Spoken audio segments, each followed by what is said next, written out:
Experience the front row seat feeling in the rear of your BMW. There are different ways to control the optional BMW theatre screen with Amazon FireTV built in. Watch our other how-to video to learn how to set up your BMW theatre screen. You can either use the built-in remote touch interface that pops up automatically by tapping on the screen, the remote control in the FireTV menu of your BMW touch command, or the Amazon FireTV app to remote control the BMW theatre screen. They are really helpful if your downloaded app is not touch control optimized. Now let's switch the layout of the theatre screen. There are different aspect ratios to choose from. Switch it to the right or left side, depending from which seat you want to watch the screen.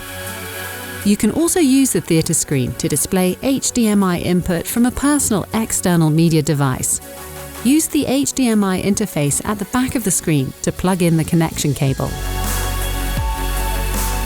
Continue watching our how-to series to get the most out of your BMW.